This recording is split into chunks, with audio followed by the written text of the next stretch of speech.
नमो विष्णुपदाय कृष्णपृष्ठाय भूतले श्रीमते भक्तिवेदांत स्वामी नमस्ते सारस्वती देवे गौरवाणी प्रचारिणे निर्विशेष शून्यवादी पश्चात्सकारिणे।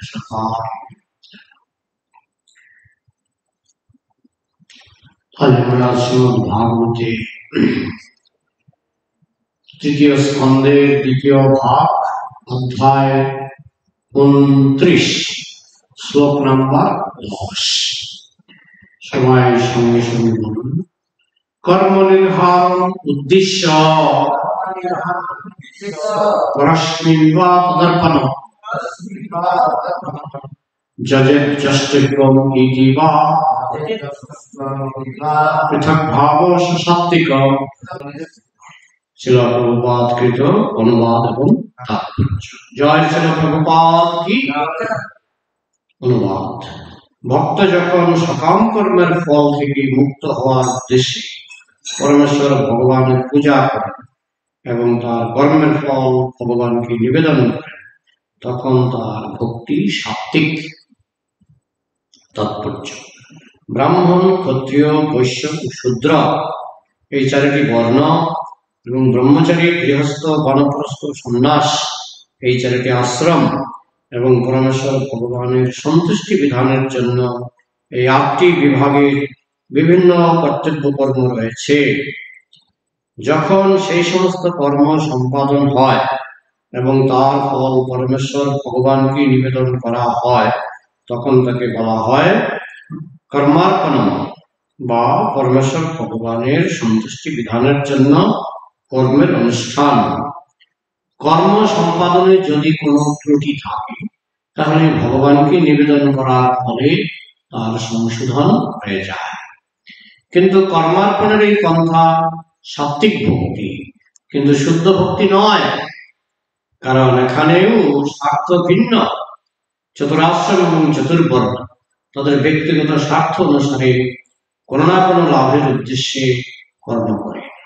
তাই এই সমস্ত কর্ম সাত্ত্বিক, তাদের শুদ্ধ ভক্তির স্তরে গণনা করা যায় না। শুদ্ধ ভক্তির বর্ণনা করে শ্রীরূপ গোস্বামী বলেছেন যে তা সমস্ত জড়বাসনা থেকে মুক্ত। অন্নাভিলাষিতা আসন্নম জ্ঞানকর্মাদি অনাবৃতম। ব্যক্তিগত জাগতিক স্বার্থের কোনো অজুহাত তাতে থাকতে পারে না। ভগবত ভক্তি সকাম কর্ম এবং মনোধর্মী জ্ঞানের অতীত হওয়া উচিত। শুদ্ধ ভক্তি সমস্ত জড়গুণের অতীত। তম, রজ এবং সত্যগুণের ভক্তিকে 81টি বিভিন্ন শ্রেণীতে বিভক্ত করা যায়।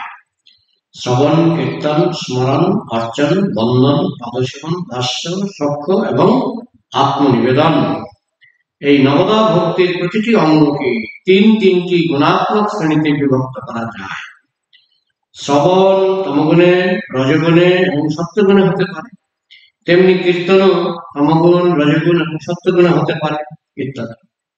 3কে 9 দিয়ে গুণ করার ফলে 27 এবং তাকে পুনরায় 3 দিয়ে গুণ করলে 81 হয়। শুদ্ধ ভক্তির স্তরে পৌঁছাবার জন্য এই সমস্ত মিশ্র প্রাকৃত ভক্তি অতিক্রম করতে হয়, যা পরবর্তী শ্লোকগুলিতে বিশ্লেষণ করা হয়েছে।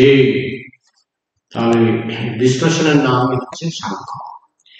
সাংখ্য মানে একেবারে পুঙ্খানুপুঙ্খ ভাবে বিশ্লেষণ করা হবে। সংখ্যার মতো, যেমন 1, 2, 3, 4 সংখ্যার মতো বিশ্লেষণ করে ভেঙে ভেঙে বোঝাতে হবে, তারই নাম সাংখ্য।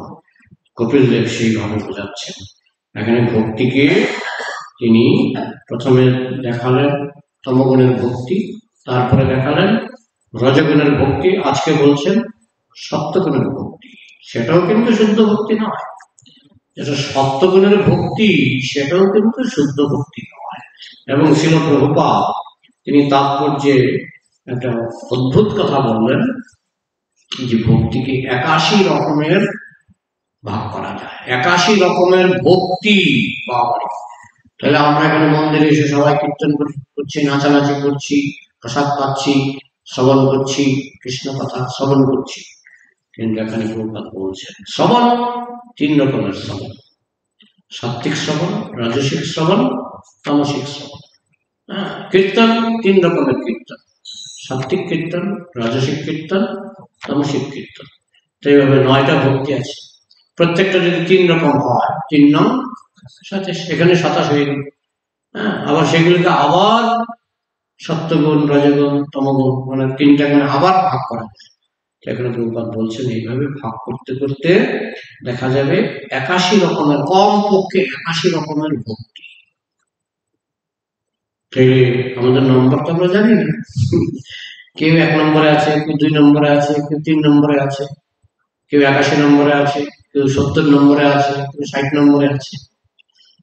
আমরা বলি সবাই ভক্ত ভক্ত ভক্ত, আমি ভক্ত, আপনি ভক্ত, সবাই ভক্ত। কত নম্বর ভক্ত? না 29। কত নম্বর ভক্ত? না 70। কত নম্বর ভক্ত? না 71। এইভাবে পুঙ্খানুপুঙ্খ বিশ্লেষণ হচ্ছে, পুঙ্খানুপুঙ্খ বিশ্লেষণ করছেন কপিল। 81 রকমের ভক্তি।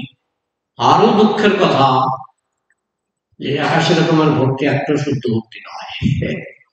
তুমি শুদ্ধ ভক্তি লাভ করতে গেলে 81 রকমকে তার উপরে উঠতে হবে। 81 রকমের উপরে, এটা রূপ গোস্বামী এর পরের শ্লোকগুলিতে কপিল দেব ব্যাখ্যা করবেন। তো রূপ গোস্বামী তিনি ভক্তের সমর্থ সিন্ধুতে বলেছেন, অন্নাভিলাষাশূন্যম জ্ঞান কর্মাদি অনাবৃতম আনুকূল্যেন কৃষ্ণ শিবনম ভক্তিরুত্তমা। উত্তম মানে বেস্ট, সর্বশ্রেষ্ঠ। তো সর্বশ্রেষ্ঠ ভক্তিটা কি? অন্নাভিলাষিতা শুধু, কোনো অভিলাষ থাকবে না। কিন্তু এই যে 81 রকমের ভক্তির কথা এখানে বলা হলো, প্রত্যেক ভক্তির মধ্যে কিছু না কিছু বিলাস, মানে অভিলাষ, বাসনা। অভিলাষ মানে বাসনা, কিছু না কিছু বাসনা থাকে। হ্যাঁ, ওই যে একটা লোক চাল বিক্রি করছিল, চাল। কি চাল? বলছে এটা লক্ষ্মীনারায়ণ চাল। লক্ষ্মীনারায়ণ চাল, কত চাল খেলাম জীবনে, লক্ষ্মীনারায়ণ চাল তো কোনোদিনও শুনিনি, নিয়ে দেখি খাই। নিয়ে গেলেন, বাড়ি থেকে রান্না করলেন। রান্না করার যখন খেতে বসলেন, কামড়ে কামড়ে পাথরের টুকরা, চালের মধ্যে পাথরের টুকরা। ওই তো রেগে মেগে আগুন। তো পরের দিন গেলেন বাজারে, গিয়ে বলছেন, কি চাল দিলেন আমার? লক্ষ্মীনারায়ণ চাল।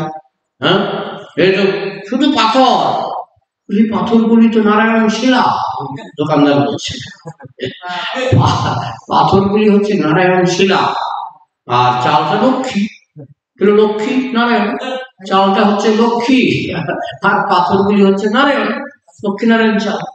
হ্যাঁ, তো বাজারে যদি 81 রকমের চাল পাওয়া যায়, তাও বলা হচ্ছে 81 রকমের চাল একটাও মানে শুদ্ধ নয়। তো 81 রকমের ভক্তি, জয় শ্রী শ্রী জগন্নাথ বলদেব সুভদ্রা মহারানী কি। 81 রকমের ভক্তি বলছে একটা শুদ্ধ, হতে পারে একটা থেকে একটা ভালো, একটা থেকে একটা ভালো। যেমন কাপড়ের দোকানে যাবেন, আপনাকে অনেক দোকান আছে যারা কাপড় বিক্রি করে না, বিরক্ত হয়। আপনি যদি 10টা শাড়ি দেখতে চান বা 10টা ধুতি দেখতে চান, দেখাবে, তাই না? অনেক দোকানদার আমি দেখেছি এমন ভাবে দেখাবে আপনাকে, হয়তো আপনাকে 50টা কাপড় দেখিয়ে দিল, আপনি কিনতে বাধ্য। মানে 50টা দেখিয়েছি, লোকটা আমাকে 50টা দেখিয়েছি, আমি যদি না কিনি কেমন না, লজ্জার ব্যাপার। তো এরকম সবকিছুরই ভ্যারাইটি আছে, কাপড়ের ভ্যারাইটি আছে, চালের ভ্যারাইটি আছে। এখানে ভক্তির ভ্যারাইটি সম্পর্কে বলা হচ্ছে। কত রকমের ভক্তি? 81 রকম। তা কি শুদ্ধ না অশুদ্ধ?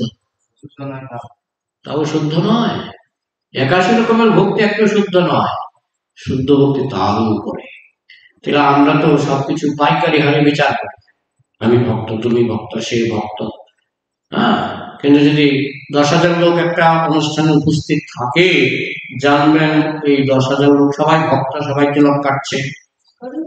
কিন্তু কেউ হচ্ছে 1 নম্বরে, কেউ 2 নম্বরে, কেউ 20 নম্বরে, কেউ 21 নম্বরে, কেউ 30 নম্বরে।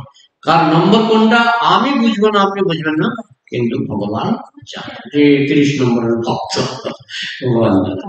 হ্যাঁ, প্রথমত ভাগ করা হয়েছে ব্রাহ্মণ, ক্ষত্রিয়, বৈশ্য, শূদ্র। যদি এই 4 ভাগে না পড়ে, সে হচ্ছে পশু, সে হচ্ছে কুকুর। হ্যাঁ, যেমন আবার ভাগ করা হয়েছে ব্রহ্মচারী, গৃহস্থ, বানপ্রস্থ, সন্ন্যাস। এদিকে 4টা আশ্রম আর 4টা বর্ণ। ব্রাহ্মণ, ক্ষত্রিয়, বৈশ্য, শূদ্র, চারটা হচ্ছে বর্ণ। আর ব্রহ্মচারী, গৃহস্থ, বানপ্রস্থ, সন্ন্যাস, এই চারটা হচ্ছে আশ্রম। হ্যাঁ, তাহলে এটাকে বলা হয় চতুরাশ্রম এবং চতুর্বর্ণ। তাহলে মোট 8টা হয়ে গেল, চতুরাশ্রম এবং চতুর্বর্ণ। বলছি 8টার মধ্যে যদি কেউ না করে তাহলে সে কুকুর। কুকুর কিরকম? একটা কুকুরকে ডাকুন, হে কুকুর ভাই, তুমি কি ব্রহ্মচারী না গৃহস্থ? কি উত্তর? কি উত্তর?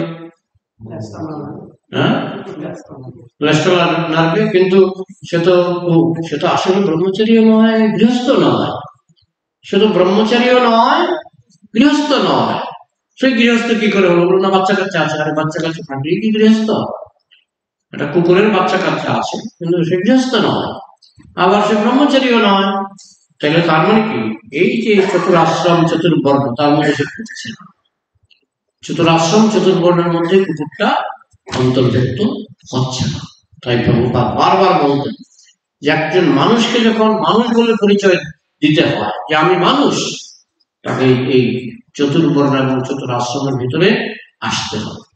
যদি সে চতুর্বর্ণ এবং চতুরাশ্রমের ভিতরে না আসে তাহলে সে মানুষ না, সে কুকুর, সে পশু। তাহলে এই লক্ষণগুলি আমাদের জানতে হবে। ব্রাহ্মণের লক্ষণ কি? বলে ব্রাহ্মণের লক্ষণ টাইটেল না। অনেকে বলে ব্রাহ্মণের লক্ষণ টাইটেল। টাইটেল যদি লক্ষণ হতো তাহলে এই যে একজন অভিনেতা, নাম বলছি না, মদ খেয়ে মারা গেছে, টাইটেলটা ছিল ব্রাহ্মণের টাইটেল। টাইটেলটা ছিল ব্রাহ্মণের টাইটেল। গতকাল আমি ফেসবুকে দেখলাম একজন কি চক্রবর্তী, উনি একটা মুসলমান মেয়েকে বিয়ে করে নিজে মুসলমান ধর্ম গ্রহণ করেছে। টাইটেলটা কি? চক্রবর্তী। টাইটেল দিয়ে কিন্তু এই ব্রাহ্মণ, ক্ষত্রিয়, বৈশ্য, শূদ্র টাইটেল দিয়ে বিচার হয় না। কি দিয়ে বিচার হবে? গুণ এবং কর্ম। চতুর্বর্ণময় সৃষ্ট গুণ কর্ম বিভাগ। এই 4টা বর্ণ এবং 4টা আশ্রম ভগবান বলছেন আমি সৃষ্টি করেছি গুণ এবং কর্ম অনুসারে। হ্যাঁ, আমাদের মায়াপুরে যখন ডাকাত করেছিল 30 জন ডাকাত, সেই কাহিনী আপনারা জানি না। তখন এটা পড়েছিল, ডাকাত পড়েছিল কোন সালে? ওই রকমই 84 হবে, 1984 এরকম। ডাকাত 30 জন ডাকাত, অন্য ধর্মের মানুষ, তারা বন্দুক নিয়ে, বোমা নিয়ে তারা এসেছিল। এসে তারা মন্দিরে ঢুকে, মন্দিরে কিছু অলঙ্কার ছিল, রাধা মাধবের অলঙ্কার, তো তারা চেষ্টা করেছিল কোনো ভক্তকে মারতে। তখন একটা পুলিশ ছিল, পুলিশ, তার হাতে বন্দুক ছিল। যেই দেখেছে 30 জন ডাকাত, পুলিশটা কি করেছে, বাথরুমে ঢুকে সিটকেনি মেরে বসে আছে।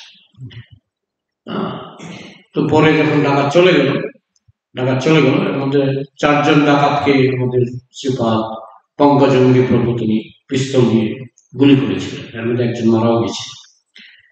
মানে 30 জন ডাকাত আমাদের ভক্ত একজনকে মারতে পারে, একজন ভক্তকে মারতে পারে, কিন্তু ওদের 4 জনের মধ্যে গুলি দিয়েছিলেন আমাদের পঙ্কজঙ্গি প্রভু, এর মধ্যে একজন মারা গেছে। মারা যাওয়ার আগে সে আমার সাক্ষী দিয়ে গেছে, অন্যরা পালিয়ে চলে গেছে, কিন্তু সে সাক্ষী দিয়েছিল যে আমরা বাংলাদেশ থেকে মুর্শিদাবাদ হয়ে আমরা ভারতে এসেছি। তো যাই হোক, এখন ওই যে পুলিশটা বাথরুমে গিয়ে সিটকেনি মারলো, পরে ডাকাত চলে গেল।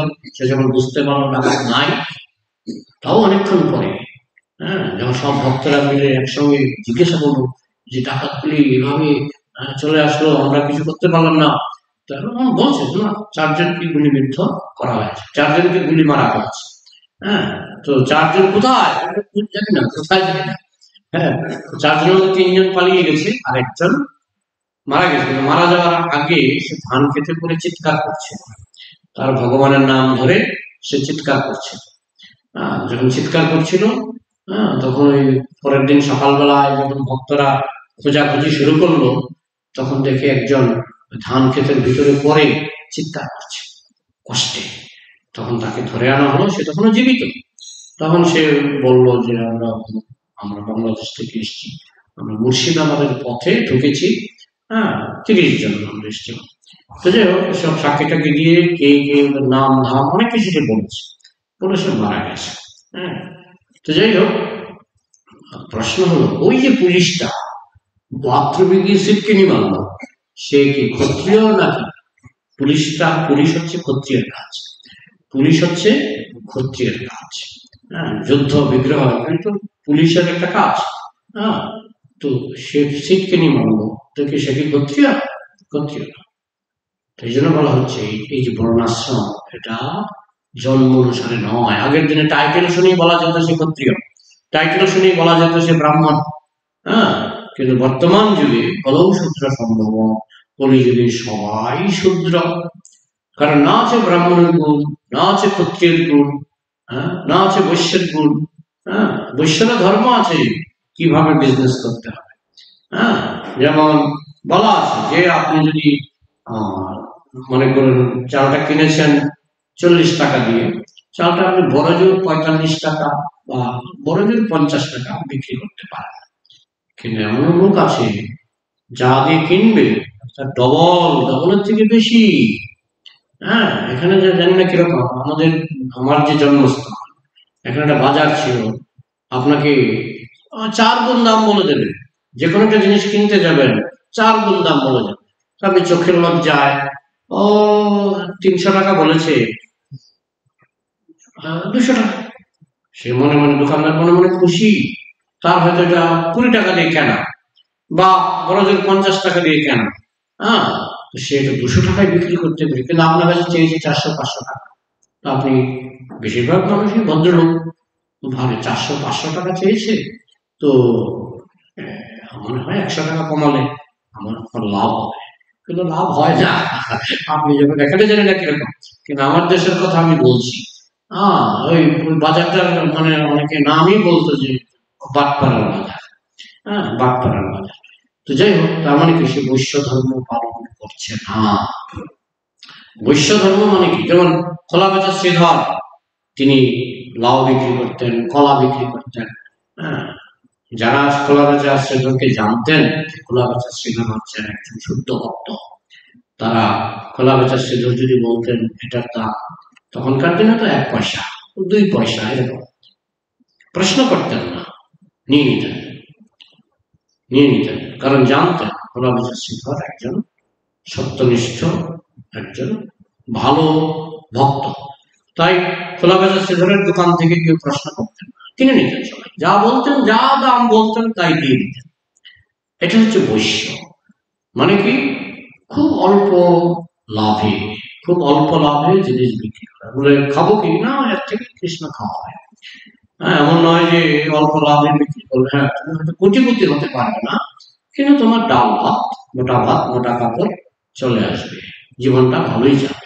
হ্যাঁ, কিন্তু যারা এটা বোঝে না, তারা বৈশ্য ধর্ম লঙ্ঘন করে, ক্ষত্রিয় ধর্ম লঙ্ঘন করে। এই যে সিটকেনি মেরে বাথরুমে বসে থাকা, এটা ক্ষত্রিয় ধর্মের বিরোধী। ক্ষত্রিয় মানে সে প্রাণ দিয়ে যুদ্ধ করবে, হ্যাঁ, মরে যাবে, তবু সে যুদ্ধ করবে, এই যে ক্ষত্রিয় ধর্ম। ব্রাহ্মণ হচ্ছে সে বিনা পয়সায় জ্ঞান দান। বলে পয়সা তাকে কেউ দেবে না, দিতে পারে, কিন্তু তার জন্য সে দাবি করবে। ব্রাহ্মণ যখন জ্ঞান দান করে, সে কন্ডিশন করে না যে আমি এখানে 1 ঘন্টা বক্তৃতা দিলাম, আমাকে কিন্তু 300 টাকা দিতে হবে বা 3000 টাকা দিতে হবে। সে ধরনের কন্ডিশন দিলেও আছি, না দিলেও আছি। এইভাবে করে বাঁচবে কি করে? কৃষ্ণ বাঁচাবে, কৃষ্ণ বাঁচাবে। হ্যাঁ, তো এইভাবে ব্রাহ্মণের ধর্ম, ক্ষত্রিয়ের ধর্ম, বৈশ্যের ধর্ম। শূদ্রের ধর্ম হলো বিশ্বস্ত কর্মচারী। শূদ্র হচ্ছে বিশ্বস্ত কর্মচারী। সে কখনো ব্রাহ্মণের কর্মচারী হয়, সে কখনো ক্ষত্রিয়ের কর্মচারী হয়, সে কখনো বৈশ্যের কর্মচারী হয়। সে শূদ্র আর শূদ্রের কি কর্মচারী হচ্ছে, তো নিজেই অন্যের কর্মচারী। কিন্তু যাই হোক, এইভাবে এই যে শূদ্র, সে যদি বিশ্বস্ত থাকে, সে তার মালিকের প্রতি বিশ্বস্ত, মালিককে শ্রদ্ধা করে, মালিককে ভালোবাসে, সেটা হচ্ছে শূদ্র ধর্ম। কলিযুগে আছে শূদ্র ধর্ম? কলিযুগে শূদ্র ধর্ম নাই। হ্যাঁ, শূদ্ররাও তাদের ধর্ম পালন করে না, তারা মালিকের পয়সা চুরি করে, হ্যাঁ, মালিকের কাজে ফাঁকি দেয়, মানে শূদ্র ধর্ম নাই, শূদ্র ধর্মই নাই কলিযুগে। তাহলে ব্রাহ্মণ ধর্ম কি করে থাকবে? যেখানে শূদ্র ধর্মেরই অভাব, সেখানে ব্রাহ্মণ, ক্ষত্রিয়, বৈশ্য, শূদ্র কলিযুগে সবাই নষ্ট। তবু বলা হচ্ছে কলৌ শূদ্র সম্ভব, কলিযুগে সবাই শূদ্র। ভালো শূদ্রও কলিযুগে নাই। হ্যাঁ, তো এইদিকে হলো 4টি বর্ণ, 4টি আশ্রম, ব্রহ্মচারী। প্রভুপাদ বলতেন কলিযুগে বেশিরভাগ বেবিচারী, চারি কথাটা আছে, ব্রহ্মচারী বেবিচারী, তাই না? দেখবেন মাঝে মাঝে খবর বেরিয়ে যায় যে অমুক ব্রহ্মচারী অমুকের বউ নিয়ে পালিয়েছে, বেরোয় কিনা মাঝে মাঝে খবর বেরিয়ে যায়। তো কলিযুগে ব্রহ্মচারী কোথায়? হ্যাঁ, ব্রহ্মচারী গার্হস্থ, গৃহস্থ, তাও দেখবেন গৃহস্থ এক স্ত্রী আছে, আবার পরকীয়া অন্য স্ত্রীর সঙ্গে দৌড়াচ্ছে, তাই না? গৃহস্থ নাই, ব্রহ্মচারী গৃহস্থ। বানপ্রস্থ, বানপ্রস্থ মানে গৃহস্থের পরের জীবন, আগের জীবনটা যদি নষ্ট করে কাটায়, পরের জীবনে বলে স্বভাব যায় না মল্লে, স্বভাব যায় না মল্লে, ইজ্জত যায় না ধরলে, আচ্ছা না? তো বানপ্রস্থি যদি আগের জীবনটা সে বেবিচারে কাটায়, অনাচারে কাটায়, সে বানপ্রস্থ গ্রহণ করলেও তার মধ্যে আগের স্বভাব থাকে। হ্যাঁ, আর সন্ন্যাসী, সন্ন্যাসীরও পতন হয়ে যাচ্ছে কলিযুগে। এই কলিযুগে এই শুদ্ধ ভক্তিটা অত্যন্ত বিরল, অতি বিরল, অতি বিরল। হ্যাঁ, যদি কেউ ভক্ত হয়ও, এদের মধ্যে 81 রকমের ভক্তির স্তরের কোনো না কোনো স্তরে সে থাকবে, কিন্তু শুদ্ধ ভক্ত তাদেরকে বলা যাচ্ছে না। হ্যাঁ, কর্ম নির্ধারণ উদ্দেশ্য তো এখানে সাত্ত্বিক ভক্তি, যেটা শুদ্ধ ভক্তি নয়, এটা হলো মন্দের ভালো, নেই মামার চেয়ে কানা মামা ভালো। সাত্ত্বিক ভক্তিটা হচ্ছে নেই মামার চেয়ে কানা মামা। তামসিক ভক্তি তো ভক্তির নামে অনাচার হচ্ছে, মদ খাচ্ছে, গাঁজা খাচ্ছে, তামসিক ভক্তি। রাজসিক ভক্তিতে সেই অনাচার গুলি হবে না, কিন্তু নাম যশ প্রতিষ্ঠা, লোকে বলবে আমি খুব বড় ভক্ত, হ্যাঁ, এবং হে হে মা দুর্গা আমাকে কিছু টাকা পয়সা দাও, হ্যাঁ, এগুলো হচ্ছে রাজসিক। রাজার মতো জীবনযাপন করতে চাই, হ্যাঁ, এগুলো রাজসিক। আর সাত্ত্বিকটা সেরকম না, সাত্ত্বিকটা সে ব্যবসা করে, কিন্তু ব্যবসা করে যে লাভ হয়, সে লাভের একটা অংশ সে ভগবানকে দান করে। কথা নয়। এইভাবে ক্ষত্রিয় সে যুদ্ধ করে, যেমন অর্জুন যুদ্ধ করছে, কিন্তু কার জন্য? কৃষ্ণের জন্য। অর্জুন কিন্তু নিজের জন্য যুদ্ধ করতে রাজি ছিলেন না, কারণ অর্জুন বলছেন আমি হিমালয়ে গিয়ে ভিক্ষা করবো, আমার যুদ্ধ করার ইচ্ছা নাই। কৃষ্ণ বলছেন ঠিক আছে, তোমার যুদ্ধ করার ইচ্ছা নেই, কিন্তু আমার ইচ্ছা আছে, আমি চাই এই যুদ্ধটা হোক। যে দুর্যোধন দ্রৌপদীর বস্ত্রহরণ করতে চেয়েছিল, যে দুর্যোধন তোমাদেরকে বারাণাবতে আগুন দিয়ে জ্যান্ত পুড়িয়ে মারতে চেয়েছিল, সেই দুর্যোধন মহাপাপী, সে 6টা মহাপাপ করেছে। সুতরাং আমি চাই যুদ্ধটা হোক, এই মহাপাপী যেন রাজা হতে না পারে, এই মহাপাপীর বংশ যেন নির্বংশ হয়ে যায়, সেটা আমি চাই। কৃষ্ণ চেয়েছেন যুদ্ধ, অর্জুন চায়। যেহেতু কৃষ্ণের উদ্দেশ্যে অর্জুন যুদ্ধ করেছেন, তাই তার ক্ষত্রিয় ধর্মটা কৃষ্ণের উদ্দেশ্যে ব্যবহার করা হয়। ঠিক তেমনি একজন ব্রাহ্মণ, তার জ্ঞান তিনি যদি কৃষ্ণের উদ্দেশ্যে বাণী প্রচার করেন, তার ব্রাহ্মণের ধর্মটা তিনি কৃষ্ণের উদ্দেশ্যে অর্পণ করেন। এমনকি তিনি যদি কিছু প্রণামী পান, সেই প্রণামীটা দিয়ে ও প্রণামী পেয়েছি, ভালো প্রণামী পেয়েছি, সুতরাং এটা দিয়ে কিছু কিছু পাপ করি, কারণ টাকা পাপ করতেও টাকা লাগে, পাপ করতে টাকা লাগে না? পাপ করতেও টাকা লাগে, যত টাকা তত পাপ করতে সুবিধা। জানেন তো টাকার 3টা বদগুণ, আমরা টাকার সব গুণই শুনে এসেছি, টাকার খুব ভালো গুণ, টাকার খুব ভালো গুণ। আজকাল বিবাহ হওয়ার আগে জিজ্ঞেস করেছিল রোজগার, বলে রোজগার ভালো, আর কিছু জিজ্ঞেস করে না। সে মদ খায় কিনা, সে পতিতা নারীর সঙ্গ করে কিনা, অবৈধ সঙ্গ করে কিনা, জিজ্ঞেস করে না। সে সে মাসে 1 লাখ টাকা বেতন পায়, বিয়ে দিয়ে দাও, বিয়ে দিয়ে দাও। হ্যাঁ, মানে টাকাটা বড়, তাই না? তো টাকার 3টা বদগুণ, একটা হচ্ছে অহংকার, টাকা থাকলে অহংকার হবে, হ্যাঁ, ধরাকে সরাগ জ্ঞান করবে, অহংকার দ্রোহ, শত্রুতা, টাকা থাকলে শত্রু বাড়বে। ল্যাংটার নাই বাটপারের ভয়, ল্যাংটার নাই বাটপারের ভয়। এটা ল্যাংটা মানে কাপড় চোপড় নাই, তো নেংটি পরে গাছের তলায় শুয়ে থাকে, তার পেছনে বাটপার লাগে না, লাগে কি? কিন্তু বাটপার যদি টের পায় আপনার সাইড ব্যাগে 1 লাখ টাকা আছে, আপনার পেছনে বাটপার লাগবে না?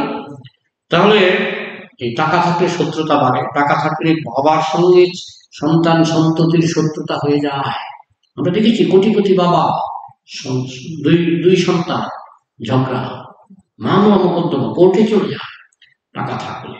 যে টাকা থেকে হয় শত্রুতা, আর কি অহংকার, দ্রোহ মাত্র, আর কি অধপতন। টাকা থাকলে হয় অধপতন। আমি বাজারের সবচেয়ে দামি মদ কোনটা?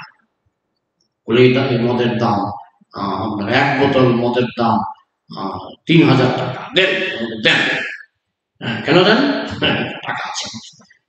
অনেকে আছে ওদের মাসে তার রোজগার হচ্ছে ৫,০০০, তাই না? তো সে ৩,০০০ টাকা দিয়ে মদ কিনবে? কিনবে না। কিন্তু যার কোটি কোটি টাকা, সে কিনে ফেলে। ৩,০০০ কেন, ১০,০০০ বলুন, কিনে ফেলে। আমি একটা পত্রিকায় পড়ছিলাম, একজন খুব সুন্দরী সিনেমার নায়িকা, তো একজন কোটিপতি বলছে আমি তোমাকে একটা চুম্বন করবো। তখন নায়িকা বলছে না, অসম্ভব, অসম্ভব। বলছে ১ কোটি টাকা দেবো, রাজি হচ্ছে না, মেয়েটা রাজি হচ্ছে না। ২ কোটি টাকা দেবো, মেয়েটা রাজি হচ্ছে।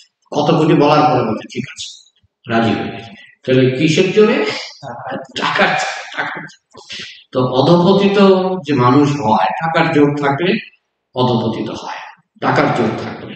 এই জন্য ৩টা বদগুণ কে বলতে পারবেন? টাকার ৩টা বদগুণ। বলুন। অহংকার, হিংসা, শত্রুতা, অধপতন, ৩টা বদগুণ। তো মানুষ আজকাল কলিযুগে এইসব বদগুণ গুলি আর দেখে না। ও ছেলে মাসে ১ লাখ টাকা বেতন পায়, পেয়ে গেল, তাই না? কিন্তু টাকার যে বদগুণ গুলি, এটা আমাদের বুঝতে হবে। তো যাই হোক, এই জন্য আমাদের শাস্ত্রে বলা হয়েছে বেশি টাকা রোজগার করেও বিপদ, কম টাকা রোজগার করলেও আপনি চলতে পারবেন না, নুন আনতে পান্তা করা। তাই বৈশ্যদেরকে বলা হচ্ছে তোমরা টাকা রোজগার করো, কিন্তু অতিরিক্ত নয়।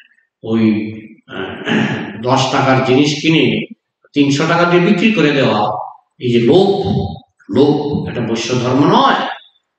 কারণ বেশি টাকা রোজগার করবে, আমাদের দেশে বলে যে নালে আসে সেই নালে যায়, যে নালে আসে সেই নালে যায়। পাপের নালে পয়সা আসে, আবার পাপের নালেই সেটা চলে যায়। তো এটা বৈশ্য ধর্ম নয়।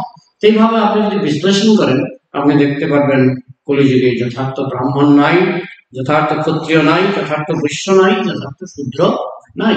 না আছে যথার্থ ব্রহ্মচারী, না আছে যথার্থ গৃহস্থ, না আছে যথার্থ বানপ্রস্থি, না আছে যথার্থ সন্ন্যাস। একদম নাই, আছে অতি বিরল, অতি বিরল, অতি বিরল। এই জন্য প্রভুপাদ বলতেন, কেউ যদি ভক্তি মার্গে কোনো অনাচার করে অবাক হবে না, অবাক হবে না। কেউ যদি ভক্তি মার্গে এগিয়ে যায় অবাক হবে, অবাক হবে। ব্যাপারটা বোঝা গেল? কেউ যদি ভক্তি মার্গে অনাচার করে অবাক হওয়ার কিছু নেই। কারণ যে ৮১ রকমের ভক্ত, এই সবার মধ্যে কিছু না কিছু গলত থাকে। কিংবা এই যে ব্রাহ্মণ, ক্ষত্রিয়, বৈশ্য, শূদ্র, ব্রহ্মচারী, গৃহস্থ, বানপ্রস্থ, সন্ন্যাস, সবার মধ্যে কিছু না কিছু গলত আছে। সুতরাং অবাক হওয়ার কিছু নাই। যদি প্রভু ওই প্রভুটা এরকম করেছে, শুনেছেন, কি অবাক কাণ্ড? প্রভুপাদ বলছেন না, এটা অবাক কাণ্ড নয়, এটাই হওয়ার কথা। আর যদি দেখেন যে কোনো প্রভু খুব শুদ্ধভাবে ভক্তি করছে, এটা হচ্ছে অবাক কাণ্ড। কলিযুগে যদি কাউকে শুদ্ধভাবে চলতে দেখেন, বুঝবেন এটা অবাক কাণ্ড। আর কেউ যদি অনাচার করে তিলককে এরকম করছে, ভালো হলো, এটা তো অবাক হওয়ার কিছু নাই। কলিযুগে এটাই প্রত্যাশিত, এটাই প্রত্যাশিত। বেশিরভাগ মানুষ ওই পাপের পথে কম বেশি ধাবিত। আর যদি দেখেন যে না, একজন শুদ্ধভাবে চলছে, বুঝবেন এটা অতি বিরল, অতি বিরল, এটা ব্যতিক্রম, কলিযুগে ব্যতিক্রম। এই জন্য মহাপ্রভু কলিযুগে তিনি এমন একটা পথ দেখালেন যে পাপী দাবি সবাই করতে পারে। বলে অনাচার করে, অনাচার করে হরিনাম করা, বলে অনাচার করা উচিত না, উচিত নয়, কিন্তু হরিনাম ছাড়তে নেই। আমাদের গুরু মহারাজ মাঝে মধ্যে বলেন যে তুমি যদি নাম অপরাধও করো, হরিনাম ছাড়বে না।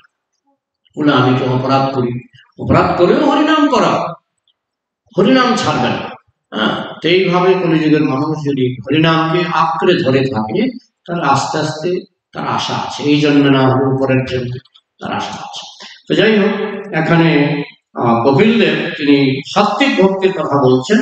আর সাত্ত্বিক ভক্তি মানে ব্রাহ্মণ, ক্ষত্রিয়, বৈশ্য, শূদ্র এবং ব্রহ্মচারী, গৃহস্থ, বানপ্রস্থ, সন্ন্যাস, এই 4 ধরনের লোক যখন 9 রকমের ভক্তি করে, দেখুন কত রকম গুণ করলে অনেক বেড়ে যাবে। এই 8 রকমের লোক, 8 রকমের, 4 রকমের আশ্রম আর 4 রকমের বর্ণ। 8 রকমের ব্যক্তিরা যখন 9 রকমের ভক্তি করে, তখন এগুলি সব সাত্ত্বিক ভক্তি। কারণ তারা মানুষ, তারা যেহেতু বর্ণাশ্রম পালন করছে, তারা কুকুর নয়, তারা মানুষ। তাই মানুষ হিসাবে তারা যখন কিছু লাভের জন্য, যেমন ক্ষত্রিয়, তিনি ভক্তি করেন, আবার তিনি মনে মনে বাসনা করেন যে আমি যুদ্ধে জয়লাভ করে রাজা হব, হ্যাঁ, এরকম। ব্রাহ্মণও যদি বাসনা করে ঠিক আছে আমি একটু প্রচার টচার করি, আমাকে লোকে কিছু প্রণামী দেবে, এই বাসনা থাকতেই পারে। তারপরে বৈশ্য, তিনি চিন্তা করেন আমি যদি ভগবানের পূজা করি, ভগবান হয়তো আমার ব্যবসাটা ভালোই চালাবে, হ্যাঁ, ভগবানের কৃপায় আমার ব্যবসা ভালো চলবে।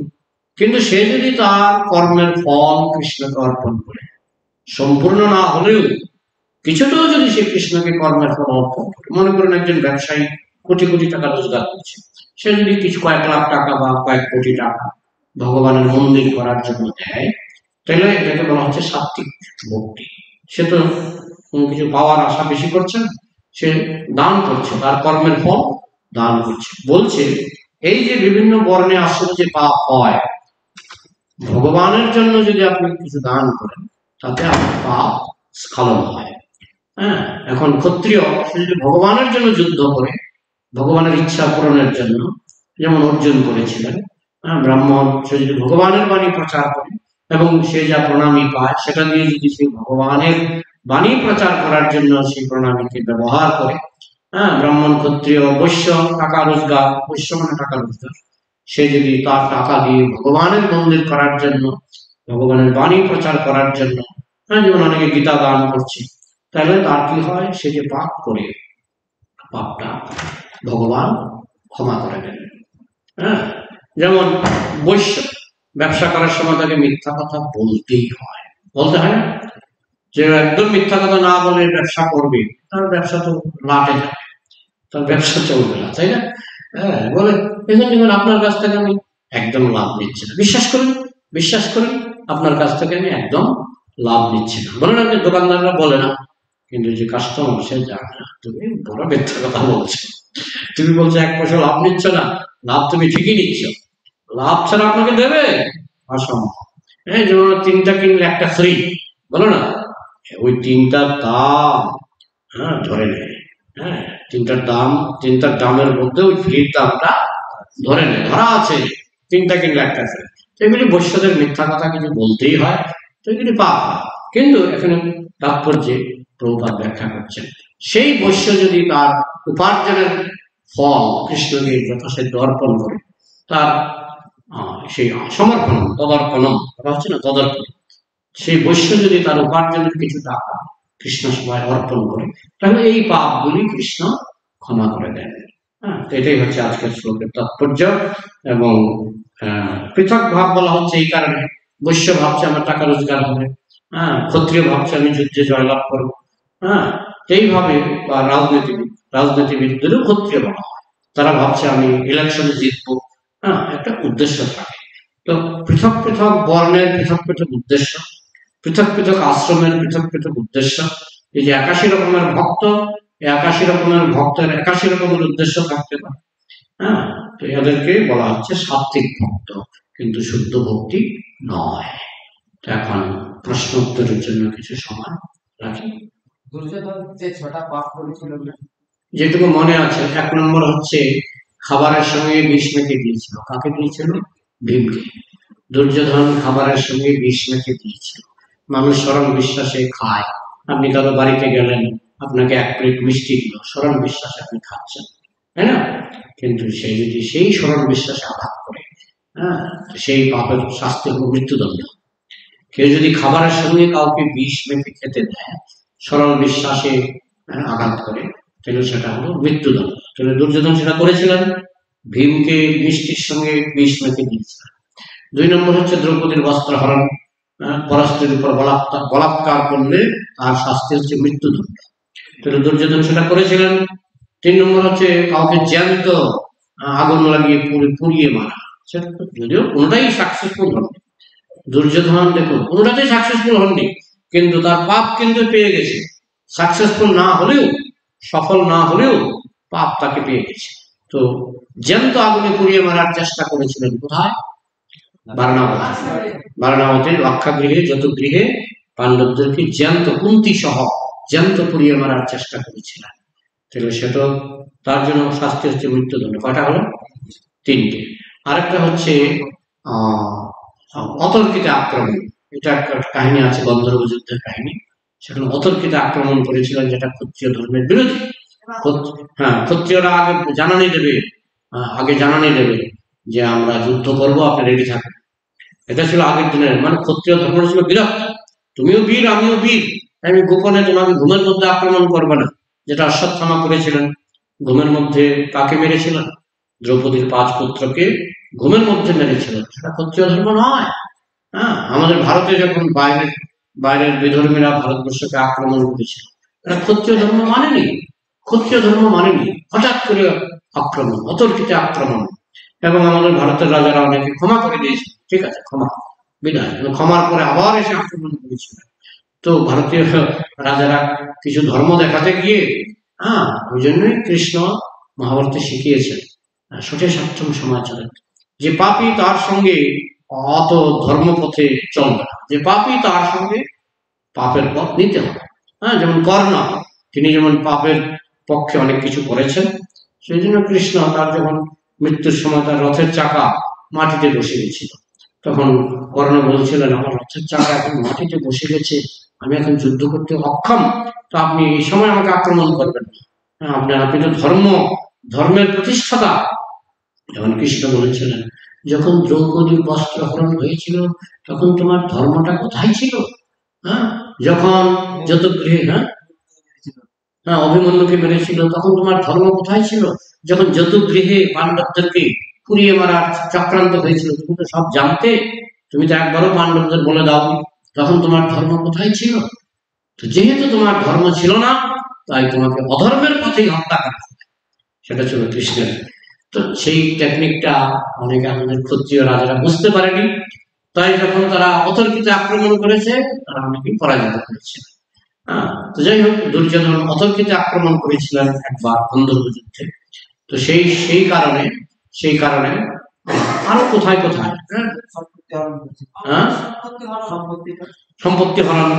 সম্পত্তি হরণেও পাপ। কটা হলো? 5টা। আরেকটা কি মনে পড়ছে না? আরেকটা আছে, যেটা দুর্যোধন করেছিলেন। আমি 6টা বলছি, দুর্যোধনের 6 বার ফাঁসি হওয়া উচিত। এটা ভাগবত গীতার প্রথম অধ্যায়ে আছে, 6টা পাপের উল্লেখ আছে গীতার প্রথম অধ্যায়ে। তো দুর্যোধনকে 6 বার ফাঁসি দেওয়া উচিত, কিন্তু একজন মানুষকে কয়বার ফাঁসি দেওয়া যায়? একবার। তাই কৃষ্ণ বলছিলেন যুদ্ধটা হবে। বুঝা গেল? আর কি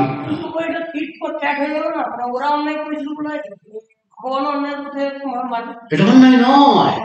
অন্যায়ের বিরুদ্ধে আমি যদি টিট ফর ট্যাট করি, এটা মহাধর্ম, মহাপুণ্য। অন্যায়কারীকে, আপনাকে একজন গলা কাটতে এসছে, তো আপনি কি করবেন? ক্ষমা করে দেবেন তাকে? ক্ষমা করে দেবেন কি?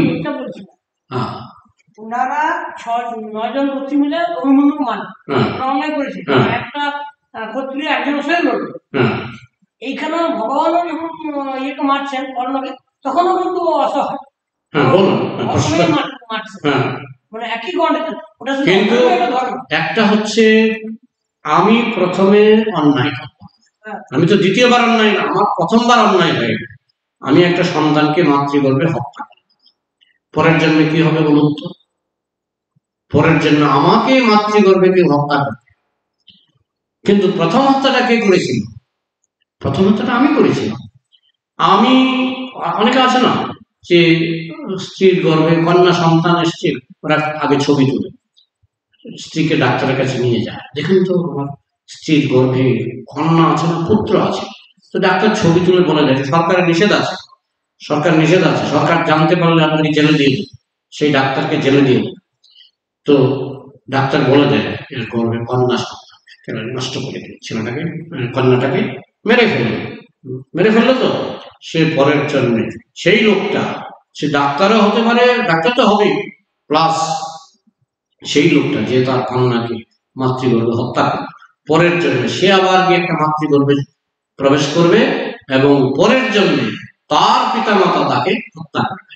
এর চক্রাকারে চক্রাকারে ঘড়ির কাঁটার মতো অনাদি কর্ম ফলে পরিভুয়ার নবজলে ঘড়ির কাঁটার মতো কর্মের রিয়াকশন। তো সে যেরকম করেছে, সে পাপ করে তার সন্তানকে হত্যা করেছে, তাই ভগবান সেটাকে এমন ভাবে চ্যানেলাইজ করে দিচ্ছে, তোমারও মৃত্যু হবে পাপের পথে, তোমাকেও কেউ না কেউ পাপ করে মারবে। কথাটা বোঝা গেল? এটা হলো ভগবানের বিচার, টিট ফর ট্যাট, ভগবানের বিচার। তুমি পাপ করেছো আগে, তাই তুমি শাস্তি পাবে, এমন শাস্তি পাবে যেরকম তুমি করেছো, যেরকমটা তুমি করেছো সেরকমটা। হে কর্ণ, তুমি যেভাবে অন্যায় ভাবে অভিমন্যুকে মেরেছো, তুমি যেভাবে দ্রৌপদীর বস্ত্র হরণ, লাক্ষাগৃহে যে আগুন লাগানো, এগুলির সময় প্রতিবাদ করনি, তুমি যেমন অন্যায় সহ্য করেছ, তুমি পাপ করেছ, তোমার মৃত্যুটা আমি সেরকম, আমি এরকম নয় যে তুমি ভীষ্মদেবের মতো। হ্যাঁ, ভীষ্মদেবেরও কিছু কিছু জাগতিক ভাবে মনে হয় যেন অন্যায় হয়েছে। ওনাকে তো সবাই সাথে বিট্রে করে কে? হ্যাঁ হ্যাঁ, তো করেছে কারণ তাদের পাপ ছিল, পাপ ছিল বলেই তো কৃষ্ণ দেখিয়েছেন, জগৎকে শিক্ষা দিয়েছেন যে টিট ফর ট্যাট, এটা কৃষ্ণের শিক্ষা। টিট ফর ট্যাট এটা কৃষ্ণের শিক্ষা। তুমি পাপ করেছো আর তুমি সম্মানের সঙ্গে মরতে চাইছো, তুমি নিজে পাপ করেছো আর চাইছো আমাকে আমি যেন সম্মানের সঙ্গে সজ্ঞানে আমি মরি, ওটা হবে না, ওটা হবে না। তুমি যেমন পাপ করেছো, যেমনটা দিয়েছ তেমনটা পাবে, যে যথা প্রপদ্যন্তে দাম ভজাম, যেমনটা আমাকে দিয়েছ তেমনটা তুমি পাবে।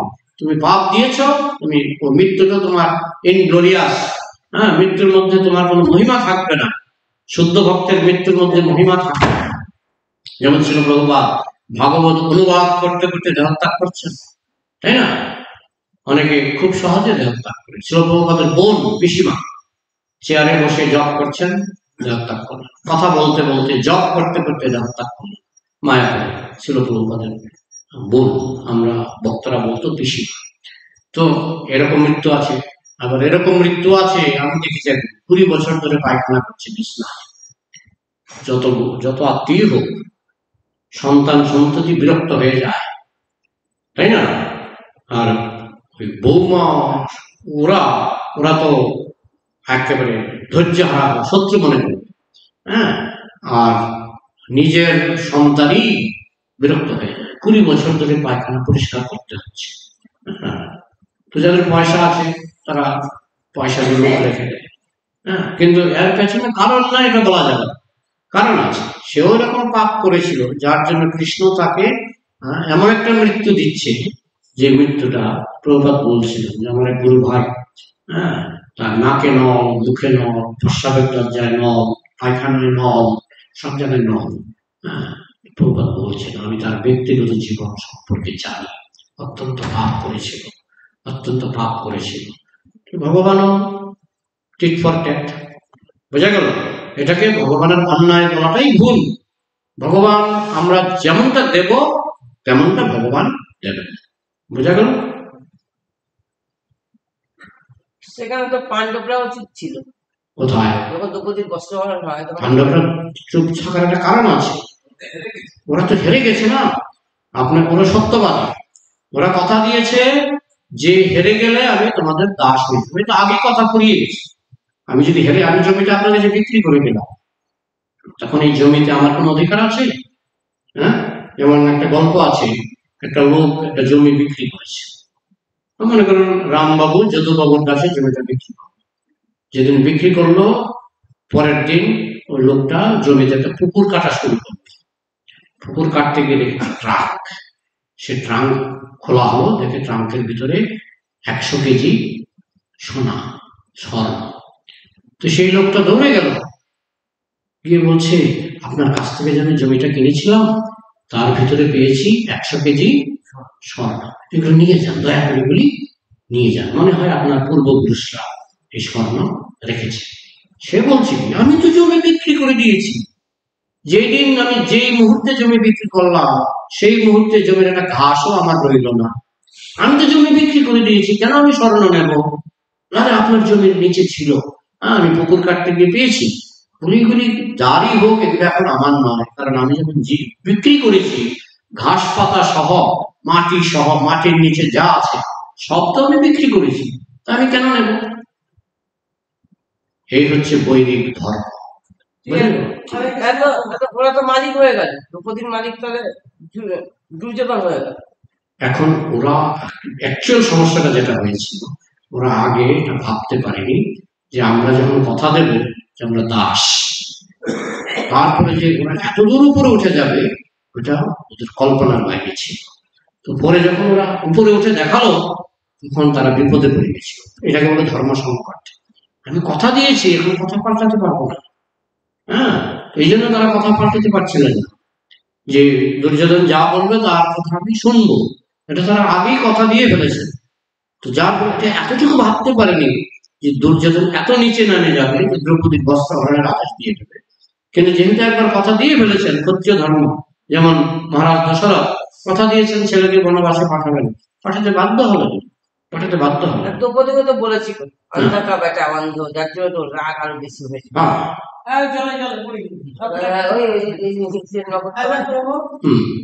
যুধিষ্ঠির মহারাজ তো একজন রাজা প্লাস ধার্মিক, তা উনি এই জুয়া পাশা খেললেনই বা কেন? আর এই যে ভাইদের প্রতি ওনার তো অধিকার ছিল না, নিজে বিক্রি হলো ঠিক আছে, স্ত্রী ভাইদেরকে বিক্রি করলো, সম্পত্তি। ব্যাপারটা হচ্ছে এগুলিকে আমরা বলি লীলা। লীলা কেন করা হয়? আমি যখন ছোট ছিলাম, সরকার থেকে নাটকের পার্টি আসতো, নাটকের পার্টি এরা দেখাতো একটা লোক মদ খাচ্ছে, মদ খেতে খেতে তার কিডনি খারাপ হয়ে গেছে, সে ধূমপান করতে করতে তার যক্ষা হয়ে গেছে, এসব দেখাতো। কেন দেখাতো বলুন তো? লোক শিক্ষা দেওয়ার জন্য। ঠিক তেমনি ভগবান 4টা নিয়ম জগৎকে শিক্ষা দিচ্ছে। কার মাধ্যমে শিক্ষা দিচ্ছে? পাণ্ডবদের মাধ্যমে। এই জন্য ইস্কনে জুয়া খেলা নিষেধ কেন? ইস্কনে জুয়া খেলা নিষেধ। অন্যায় করলে অন্যায়ের বিরুদ্ধে আমাকে প্রতিবাদ তো করতেই হবে, এটাই তো কুরুক্ষেত্রের যুদ্ধ। সেটা সহিষ্ণু, যেমন কৃষ্ণ বলেছেন 5খানা গ্রাম দিলে আমরা সহ্য করি না। 5খানা গ্রাম কেন? সূচের ডগায় যেটুকু বালি ধরে সেটুকু দেবো না। সহ্যেরও তো একটা সীমা আছে। 5খানা গ্রাম পর্যন্ত সহ্য করা যায়, যে তোমরা 5খানা গ্রাম দিয়ে দাও, যদিও রাজ্যটা পাণ্ডবদের, 5খানা গ্রাম দিয়ে দাও, আমরা যুদ্ধ করবো না। শান্তির প্রস্তাব দিয়েছিলেন কিনা? দিয়েছিলেন। তো সেটা যখন বললেন না, বিনা যুদ্ধে নাহি দিব, সুচ্চাপ করবে দিদি, সূচের ডগায় যেটুকু ধূলিকণা ধরে সেইটুকু আমরা দেব না, তখন কৃষ্ণ বলেন ঠিক আছে, যুদ্ধ হবে। যুদ্ধ হবে। যুদ্ধ হলো, পরাজয় হলো, ঠিক আছে। তো এখন আপনি যদি বলেন যে কৃষ্ণ অধর্ম করে ফেললেন, তাহলে অতি ভক্তি চোরের লক্ষণ। কৃষ্ণকে মানতে হবে। কৃষ্ণ যে বিচার দিয়েছেন টিট ফর ট্যাট, মানতে হবে। না না, আমি টিট ফর ট্যাট করবো না। এইসব ভুলের কারণেই তো এই ভারতবর্ষ ব্রিটিশরা দখল করলো, মোগলরা দখল করলো, এইসব ভুলের কারণে তারা টিট ফর ট্যাটটাকে, কৃষ্ণের শিক্ষাটাকে ধরতে পারে, বুঝেছেন? আপনি যদি এরকম সাধু হতে চান না, আপনার অন্যায় যে করে আর অন্যায় যে সহে, তব ঘৃণা তারে যেন তৃণা সময়, যে অন্যায় সহ্য করে, বলুন আমি সবভাবে অন্যায়ের বিচার করবো, অসম্ভব। আপনাকে অতর্কিত আক্রমণ করবে, আমি অতর্কিত আক্রমণ করব না, আমি সৎভাবে আক্রমণ করব। আমি ঘুমের মধ্যে মারবো না, আমি সৎভাবে মারবো। আপনাকে ঘুমের মধ্যে মেরে ফেলছি, আপনি সৎভাবে মারবেন?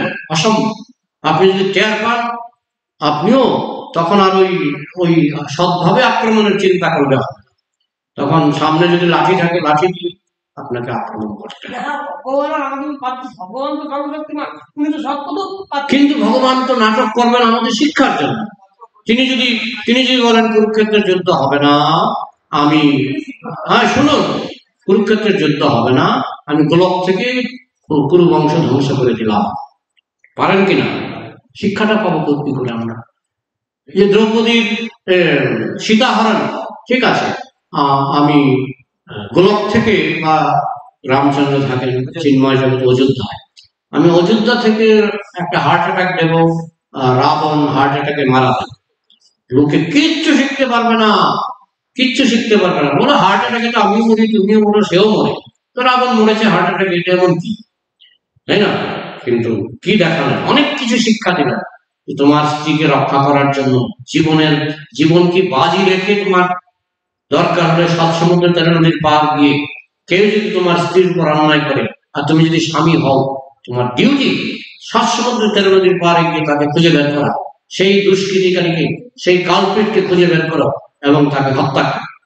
সেই শিক্ষাটা দিতে পারতেন যদি উনি ওই রামচন্দ্র যদি চিদাকাশ থেকে, চিন্ময় জগৎ থেকে রাবণকে একটা হার্ট অ্যাটাক দিয়ে দিতেন, কেউ বুঝতে পারতেন না। ঠিক তেমনি কৃষ্ণ যদি ইচ্ছা করতেন যে সবগুলি কৌরব মরে যাক, মরে যেত। আর সেই সুযোগও এসেছিল। কি নাম? ঘটোৎকচের ছেলের নাম বারবারিক। 1 সেকেন্ডে সবাইকে মারতে পারত, এবং সেটা কৃষ্ণ জানতো। কে? না, মুন্ড তো কৃষ্ণ বলেছিল, মুন্ডটা কেটে দাও। হ্যাঁ, ভগবানের কোনো অন্যায় নেই। ভগবান তো মুন্ড কাটার পরেও তার যাতে ব্যথা না হয়। আরে ভগবান যখন বল মুন্ড কাটো, ভগবান কেন বলেছিলেন? যাতে সে যুদ্ধটা না করতে পারে। হ্যাঁ, পঞ্চপাণ্ডব যাতে ক্রেডিট পায়, বারবারিক যাতে ক্রেডিটটা না পায়। এবং বারবারিকের কিন্তু ব্যথাও ছিল না, সে হাসতে হাসতে যুদ্ধ দেখেছে। যারা দুর্বল তাদের পক্ষে আমি, হ্যাঁ, যেকোনো একটা সমস্যা ছিল, যেকোনো একটা সমস্যা ছিল। হ্যাঁ, এখন বারবারিকের সমস্যাটা কি? সে যখন যুদ্ধ করবে, কখনো পাণ্ডবরা দুর্বল হবে, কখনো কৌরবরা দুর্বল হবে, তাই না? হ্যাঁ, শেষে একাই বাঁচবে। আর কিছু একটা সমস্যা হয়েছে, যে কোনো কারণে হোক, কৃষ্ণ তিনি, তার বুদ্ধি তো সবার উপরে, তিনি বুঝে শুনে তার মস্তকটা নিলেন, ওই কুরুক্ষেত্রের পাহাড়ে রেখে দিলেন। দেখো যুদ্ধটা দেখো। তো তিনি সাক্ষী হিসেবে রেখেছিলেন। তো যাই হোক, আমাদের কথা হলো, কৃষ্ণ মহাভারতে যে শিক্ষা দিয়ে গেছেন, তিনি ইচ্ছা করলে কুরুক্ষেত্রের যুদ্ধ না করেও তিনি গোলকে বসে তিনি বলতেন কৌরবরা সব মরে যাক, সবাই হার্ট অ্যাটাকে মরে যেত।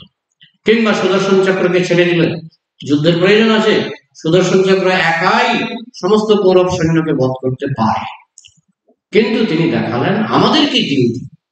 আমাদের ডিউটি হলো, প্রথমে বলবে ঠিক আছে 5খানা গ্রাম দাও, শান্তির চেষ্টা করবে, শান্তির চেষ্টা ব্যর্থ হলে যুদ্ধ করবে।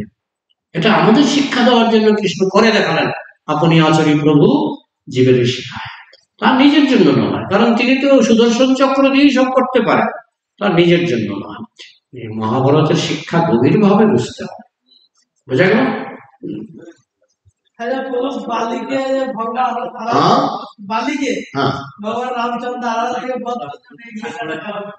সেটা তো রামায়ণ আলোচনা হবে 22 তারিখ, রামায়ণ আলোচনা হবে। এই যে সবাই কথা বললে কি করে হবে? 22 তারিখ রামায়ণ আলোচনা হবে। বালি তার ছোট ভাইয়ের বউকে বলাৎকার করেছে, তো সেই অপরাধে বালিকে হত্যা করা হয়েছে, কোনো পাপ নেই। হ্যাঁ, বালি তার ছোট ভাই সুগ্রীবের স্ত্রী নামটা কি? তারা ছাড়া একটা নাম আছে, তারা তো বালির স্ত্রী, সুগ্রীবের স্ত্রী রুমা। হ্যাঁ, তাকে ওই বড় ভাই বলাৎকার করে বিয়ে করেছিল, জোর করে বিয়ে করেছিল। এই জন্য দেখবেন সুগ্রীব যখন বনবাসে গেল না, মানে পাশের বনে, কিষ্কিন্ধা বনে, তখন কিন্তু তার স্ত্রী সঙ্গে ছিল না। স্ত্রী কোথায়? স্ত্রী তখন বালির হাতে, বালির বউ হয়ে গেছে, জোর করে ছোট ভাইয়ের বউকে বিয়ে করেছিলেন।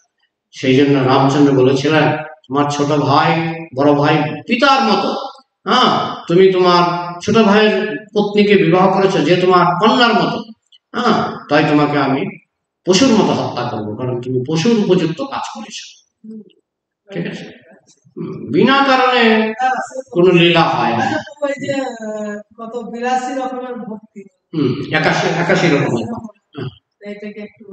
এটা তো ব্যাখ্যা হলো তো, আপনি ভিডিওটা শুনে নেবেন, ব্যাখ্যা হলো। কিভাবে 81 রকম কি করে হলো? 3 গুণ, সত্যগুণ, রজগুণ, তমগুণ, 9 রকমের ভক্তি, শ্রবণ কীর্তন, স্মরণ, শ্রবণ কীর্তন, বিশেষ পাদ সেবন, অর্চন, বন্দন, দাস্যম, সক্ষম, আত্মনিবেদন। 9 × 3, 3 নং 27, আবার 3 দিয়ে গুণ করুন, মানে আবার সত্য রজতম, 81 হয়ে গেল। চলো রাখছি। हरे कृष्ण। ग्रंथराज श्रीमद् भागवतम की, समस्त वैष्णव भक्तवृंद की जय। गौर प्रेमानंदे। श्री भगवान की जय।